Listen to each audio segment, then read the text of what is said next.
ውድ የቻናላችን ተከታዮች እንዴት አላችሁ እያል ጊዮን ዩቲዩብ ቻናል በኦንላይን በማስተማር ላይ ይገኛል። የምናስተምረው አማርኛ፣ እንግሊዘኛ፣ ሂሳብ እና እንዲሁም ሌሎችን የትምህርት አይነቶች ሲሆን በየትኛውም ሀገር ሆናችሁ በኦንላይን መማር መከታተል የምትፈልጉ ታች ቪዲዮ ላይ ባስቀመጥነው ስልክ በኢሞ፣ በዋትስአፕ፣ በቴሌግራም ሃሎ ይበሉን፣ ይደውሉልን፣ መማር መከታተል ይችላሉ።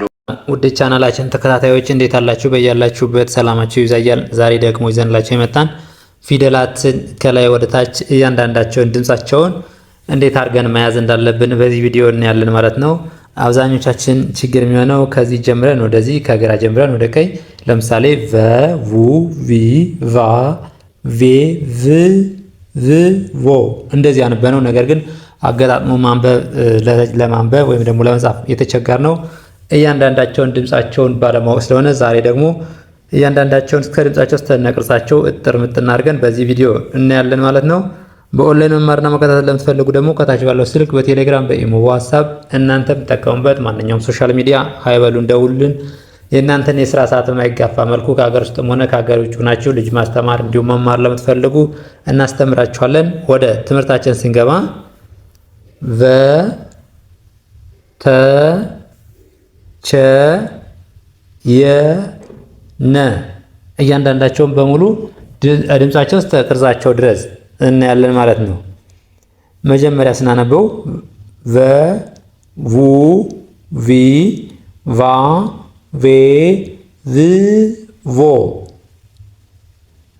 ተ፣ ቱ፣ ቲ፣ ታ፣ ቴ፣ ት፣ ቶ፣ ቸ፣ ቹ፣ ቺ፣ ቻ፣ ቼ፣ ች፣ ቾ፣ የ፣ ዩ፣ ይ፣ ያ፣ ዬ፣ ይ፣ ዮ፣ ነ፣ ኑ፣ ኒ፣ ና፣ ኔ፣ ን፣ ኖ። አብዛኞቻችን ከጀመርነ በትንሽ ጊዜ እንደዚህ አድርገን እናነባቸዋለን ማለት ነው። ግን ትልቁ ችግር ያለ እያንዳንዳቸውን ድምጻቸውንም ሆነ ቅርጻቸውን ለይተን ባለማወቅ ነው ማለት ነው። ስለዚህ ዛሬ እያንዳንዳቸውን ድምጻቸውን ቅርጻቸውን ለማወቅ ወርታች ነው የምናነበው ማለት ነው። ቨ ተ ቸ የ ነ እደግመዋለሁ። ቨ ተ ቸ የ ነ። እሺ ሁለተኛ ፊደል ሲሆኑ ደግሞ ኡ የሚል ድምፅ አላቸው። ቅጽላቸው ደግሞ ከጎን ይሆናል ማለት ነው። ማንኛውም ፊደል ቅጽሉ ከጎን ነው። ስንተኛ? ሁለተኛ ፊደል ሲሆን ው፣ ቱ፣ ቹ፣ ዩ፣ ኑ።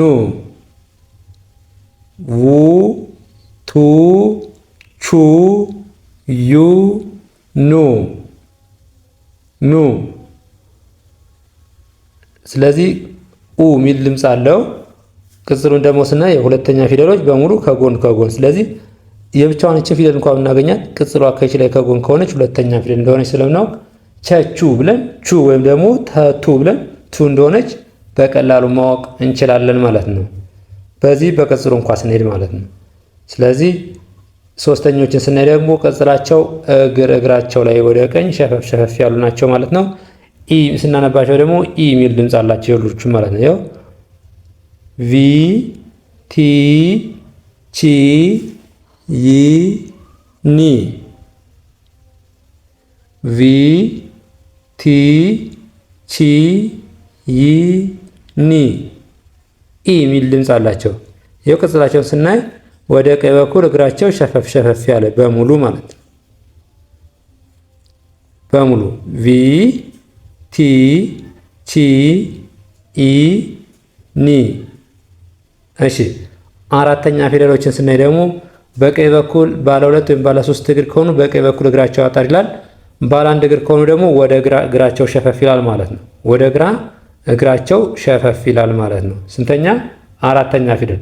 አራተኛ ፊደል አ የሚል ድምፅ አላቸው።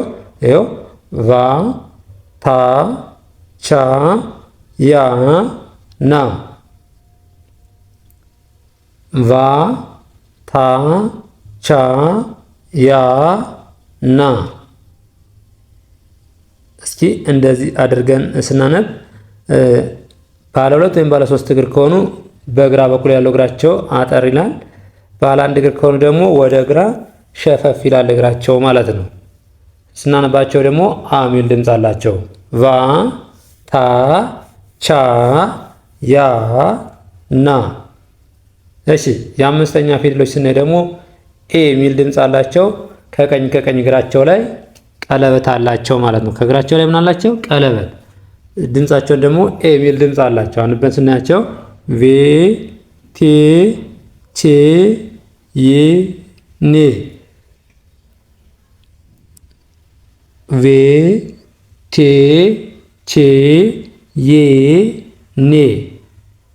ኤ የሚል ድምፅ እግራቸው ላይ ቀለበት ያላቸው ከሆነ የአምስተኛ ፊደል ናቸው።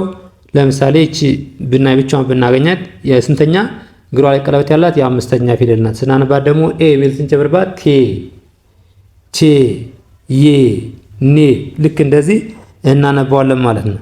የስድስተኛ ፊደሎች ቅጽላቸው የተለያዩ ናቸው፣ ግን እ የሚል ድምፅ አላቸው። ቅጽላቸው የተለያዩ ቢሆንም እ የሚል ድምፅ አላቸው ማለት ነው። ይኸው ቭ ት ች ይ ን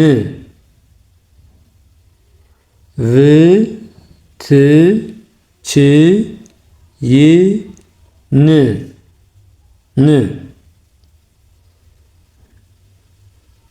ደግሞ አለው ቭ ት ች ይ ን እ የሚል ድምፅ አላቸው። ስንተኛ? የስድስተኛ ፊደሎች። የሰባተኛ ፊደሎች ደግሞ በቀኝ በኩል እግራቸው ያጥራል ወይም ደግሞ ከላይ ካናታቸው ቀለበት ይኖራቸዋል ማለት ነው። ኦ የሚል ድምፅ ደግሞ አላቸው። ቮ ቶ ቾ ዮ ኖ ቮ ቶ ቾ ዮ ኖ። እንደዚህ ወደታቸው ስናነብ ለምሳሌ ድምፃቸውን ለማለቅ ይቺ ለምሳሌ ይችን ቮ እንደምትባል ካወቁ ነው ኦ የሚለው ድምፅ አብሮ ሁሉም ይዘልቃል። ይኸው ቮ ቶ ቾ ዮ ኖ። ኦ የሚለው የመጀመሪያው ወደታች ስናነብ የመጀመሪያው ላይ ድምፅ ያለው እስከ ታች ድረስ አብሮ ይዘልቃል ማለት ነው። እሺ እቺ ደግሞ ኘ ነች። ኘ ኙ ኚ ኛ ኜ ኝ ኞ ኘ ኙ ኚ ኛ ኜ ኝ ኞ አ ኡ ኢ አ ኤ እ ኦ ከ ኩ ኪ ካ ኬ ክ ኮ ከ ኩ ኪ ካ ኬ ክ ኮ ኸ ሁ ሂ ሃ ሄ ህ ሆ ወ ው ዊ ዋ ዌ ው ዎ። እንደዚህ አብዛኞቻችን በጣም በቀላሉ እናነባዋለን፣ ችግር የለብንም ማለት ነው። ግን የአብዛኞቻችን ችግር የሚሆነው ወደ ታች የእያንዳንዳቸውን ድምፅ ባለመለየት ስለሆነ ማለት ነው። ኘ አ ከ ኸ ወ ኘ አ ከ ኸ ወ ኙ ያው ሁለተኛ ፊደሎች ከጎን ቅጽል አላቸው፣ ኦ የሚል ድምፅ አላቸው። ከመጀመሪያው ካየነው ተመሳሳይ ስለሆነ መደጋገሙ አስፈላጊ አይደለም ማለት ነው። ኙ ኡ ኩ ሁ ው ኙ ኡ ኩ ሁ ው ኡ። እሺ ሶስተኛ ፊደሎች ደግሞ እግራቸው ላይ ምን አላቸው? ሸፈፍ ያሉ ናቸው። ወደ ቀኝ ኢ የሚል ድምፅ አላቸው። ኚ ኢ ኪ ሂ ዊ ኚ ኢ ኪ ሂ ዊ ኝ ኢ ኪ ሂ ዊ። አራተኛ ደግሞ አ የሚል ድምፅ አላቸው። እግራቸው ምን ይላል ያለ እግራቸው በግራ በኩል ያጥራል ወይም ደግሞ ባለ እግር ከሆኑ ወደ ግራ ይንሻፈፋሉ ማለት ነው። ኛ አ ካ ሀ ዋ ኛ አ ካ ሀ ዋ።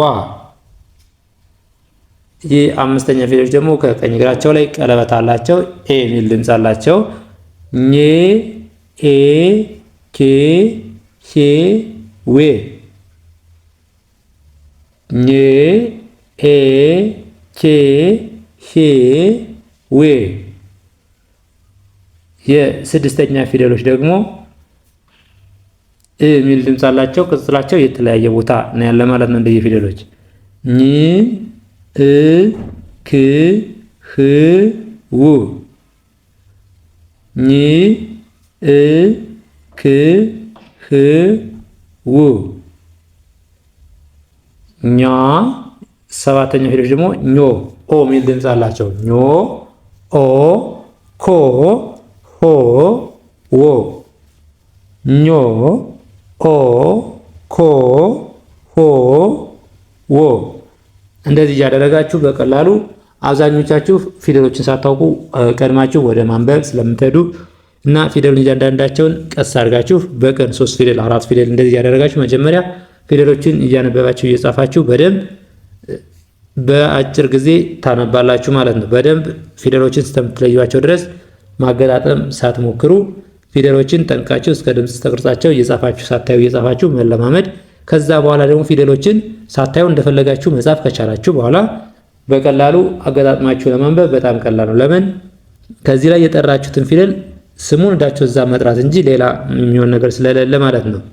ለምሳሌ እቺ ፊደል እዚህ ላይ ማን ብዬም ጥራት ኩ ብዬም ጥራት፣ ሌላ ቦታም ኩ ናት አትቀየርም ማለት እንደ ሌላው ትምህርት ወይም ደግሞ እንደ እንግሊዘኛ አናባቢ ተነባቢ የሚቀያየረው ነገር ስለሌለ የአማርኛን ትምህርት ከዚህ ላይ ያነበብነው ድምፅ ወይም ደግሞ እዚህ ላይ ያነበብነው ፊደል ሌላ ቦታም ተመሳሳይ ስለሆነ የምናነበው ማለት ነው። ለምሳሌ እችንን ብናይ እዚህ ላይ ካ ብለን እናነባል፣ ሌላ ቦታ ደግሞ ካ ብለን ነው የምናነባት። ስለዚህ ቀድመን ካወቅናቸው ወይም ደግሞ ካነበብን ከጻፍናቸው አገጣጥሞ ለማንበብ ስማቸውን እንደተደረደሩ ወይም ደግሞ እንደ ቅደም ተከተላቸው መጥራት ብቻ ነው የሚጠበቅብን ማለት ነው። ለዛሬ ይዘንላችሁ የመጣን ትምህርት ይህን ይመስላል። በኦንላይን መማርና መከታተል በአጭር ጊዜ አቀላጥፎ ማንበብ መጻፍ የምትፈልጉ እንዲሁም ህጻናትን ማስተማር የምትፈልጉ ከሀገር ውስጥም ሆነ ከሀገር ውጭ ናችሁ ምንም አይነት ጊዜና ሰዓት ሳይገድባችሁ የእናንተን ስራ በማይነካ መልኩ በአጭር ጊዜ አቀላጥፎ ማንበብ መጻፍን መማር ትችላላችሁ ማለት ነው። ለዛሬ ይዘን የመጣን እዚህ ላይ ጨርሰናል። በሌላ ቪዲዮ እስከምንገናኝ መልካም ጊዜ፣ ሰናይ ቆይታ ይሁንላችሁ።